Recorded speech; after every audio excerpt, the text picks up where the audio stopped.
எல்லாருக்கும் வணக்கம். இன்றைக்கு நான் உங்களுக்கு செய்து காட்ட போகிறது ஒரு லெஹங்கா குறிய ஒரு லுக் தான். முதலாவதாக நான் இப்போ ஊதா பியூட்டியில இருந்து பேஸ் போடுறேன். அதுக்கு பிறகு அனஸ்டேஷியா மாக்கில் இருந்து லை ஐப்ரோ செய்கிறேன். ஐப்ரோ நார்மலாக அவளுக்கு இல்லாத இடங்களை இது பண்ணின மாதிரி தான் செய்கிறேன். கொஞ்சம் இதாக மற்றது இப்போவும் ஐப்ரோ செய்யக்க அவங்கக்கிட்ட முகத்துக்கு ஈட்ட மாதிரியான ஷேப்பெல்லாம் செய்யணும். அதை பற்றியான ஒரு வீடியோ தனியாக நான் செய்து போடுறேன்.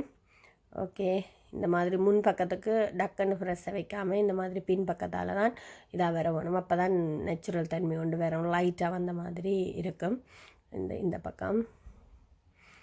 ஓகே, அதுக்கு பிறகு கொஞ்சம் ஹைலைட் பண்ணி காட்டுறதுக்காக மாதிரி அந்த சைட்டுகளில் பிரண்டதுகள் துடைக்கிற மாதிரின்னு சொல்லுங்களேன், அந்த மாதிரி செய்கிறதுக்கு இந்த டாட்டில் இருந்து போட்டேன் நான் கன்சீலர். கொஞ்சம் லைட்டாகவே அவள் கருப்பு பெருசாக இல்லை. இப்போ கொஞ்சம் ப்ரௌன் சேர்ந்த மாதிரியில் ஐஷேடோ போடுறேன். லைட்டாக கோனருக்கு மட்டும் கொஞ்சம் கூட ப்ரௌனாக கொடுத்துட்டு அதுக்கு முன்னுக்கு ஒரு பட்டர் கலர் சேர்ந்த மாதிரி ஒரு ஐஷேடோ போட்டுட்டு அதுக்கு பிறகு ப்ளூவில் கொடுத்துட்டு இப்போ லைனர் மேக்கில் டெய்லி நான் கொடுக்குற மாதிரி தான். அதுக்கு பிறகு கண் பக்கம் ஃபுல்லாக கீழே க்ளீன் பண்ணுறேன்.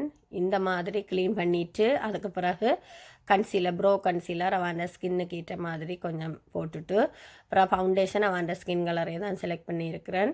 அதுக்கு பிறகு தாட் மார்க்கில் இருந்து கன்சீலர் கொஞ்சமாக லைட்டாக கொடுத்துட்டு இந்த மாதிரி கீழ்ப்பக்கம் எல்லாம் ஃபுல் கவரேஜ் கொண்டு வரும். அதுக்கு பிறகு ஃபென்டி பியூட்டியில் இருந்து ஸ்டிக்கில் கொண்டோர் பண்ணுறேன். ஒரு லைட்டாக பவுடராலையும் செய்யத்தான் போகிறேன். ஆனால் கொஞ்சம் லாங் டைம் நிற்கும். அதால் இந்த மாதிரி அவளுக்கு எங்கே நாங்கள் கட் பண்ணி காட்டணும் அந்த இடத்துக்கு மட்டும் போட்டுட்டு அதுக்கு பிறகு இந்த மாதிரி ப்ரெஸ்ஸால் மெதுவாகவே மேல் நோக்கியே செய்கிறேன். ஏனெண்டா கணக்க போட்டோம்னா டக்குன்னு முகத்தில் இருட்டடித்த மாதிரி வந்துடும். கவனமாக பார்த்து செய்யணும். அதுக்கு பிறகு பவுடர் இந்த மாதிரி லைட்டாக 2 பெக்ஸ் மார்க்கில் இருந்தால் அதுக்கு பிறகும் பவுடரால் நான் இப்போ கொண்டு பண்ணுறேன். உங்களுக்கு தெரியுமா, அது டக்குண்டு அந்த ப்ரௌன்ஸ் இந்த மாதிரி நல்ல ஒரு வடி கொண்டு வரும்.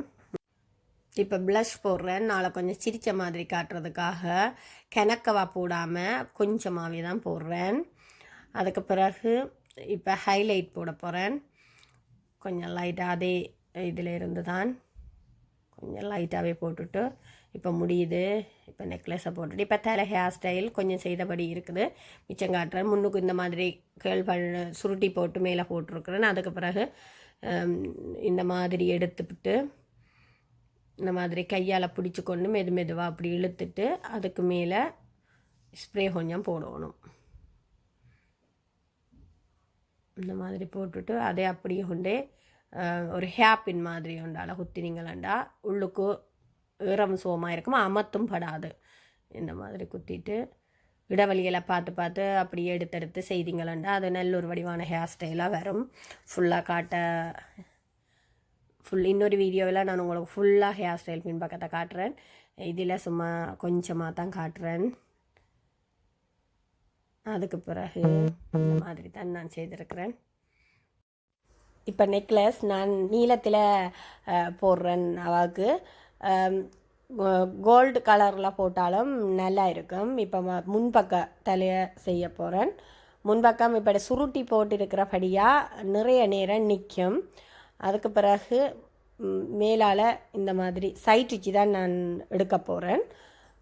சைட்டுச்சி எடுக்க உச்சி வரி வைக்கணும். அதால் அந்த நடுவில் உச்சி வரி வைக்கிற இடத்த பார்த்து எடுத்து பிரிச்சுட்டு கொஞ்சம் பேக்கோம் கொடுத்துட்டு அதுக்கு பிறகு இந்த மாதிரி எப்பவும் சைட்டுச்சி வைக்க அந்த உச்சி வரியை கொஞ்சம் வடிவாகவே வச்சுருங்க. ஏன்னா அதுக்குள்ளே திருப்பி கலண்டாக வைக்கிறது கொஞ்சம் கஷ்டமாக இருக்கும். இந்த மாதிரி முன்னால் அப்படி ஒரு நெளிஞ்ச மாதிரி நான் கேள் பண்ணபடியே தான் அந்த நெளி கொண்டு வருகுது. அதுக்கு பிறகு அந்த செட் பண்ணி வடிவா அதுக்கேற்ற மாதிரி விட்டுட்டு தான் ஸ்ப்ரே போடுறேன். முன்னுக்குள்ளே முடியை திருப்பி எடுக்க போகிறேன். பின்பக்கத்தில் ஒரு கொஞ்சம் முடி இருந்தது, அதை கொண்டு அப்படி அந்த கொண்டியோடு சேர்க்கிறேன். அந்த சைட்டாலேயே கொண்டு போயிட்டு பின்பக்க கொண்டையோடு சேர்த்துருக்கு. அவ்வளோ தான் அதில் பின்னுக்கு ஹேள் பண்ணபடியே அந்த கொண்டையும் ஹேளிங் கொண்டை அப்போ நல்ல வடிவாகவே இருக்குது. பின்பக்கம் இந்த மாதிரி முன்னுக்க முகத்துக்கு ஏற்ற மாதிரி இந்த மாதிரி வளைச்சி கொண்டு வரேன். நான் அந்த வளைவெல்லாம் கேள் பண்ண வடிவாக தான் நல்ல ஒரு வடி கொண்டு வருகுது எங்களுக்கு. திருப்பி அந்த சைடில் இப்போ ஒரு சைட் பக்கத்துக்கு ஒரு சாதுவாக கீழ் பண்ணினேன். முதலே கீழ் பண்ணி இருக்கிறால கொஞ்சம் எடுத்து விட்டுருக்கிறேன்.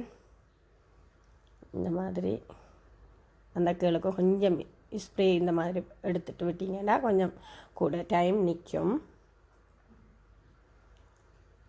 இப்போ ஃபுல்லாக முடியுது.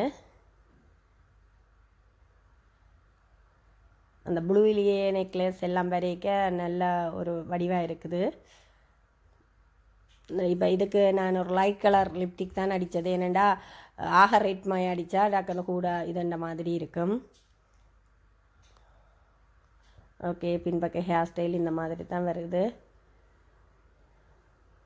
இது நான் கொஞ்சம் பெருசாக போட்டுனா உங்களுக்கு விருப்பமான சைஸில் போட்டிங்களா நல்லா. நன்றி. என் வீடியோ எவ்வளோ நேரம் பார்த்ததுக்கு. பிடிச்சிருந்தால் லைக் பண்ணி கமெண்ட்ஸ் பண்ணி ஷேர் பண்ணுங்கள். பாய்.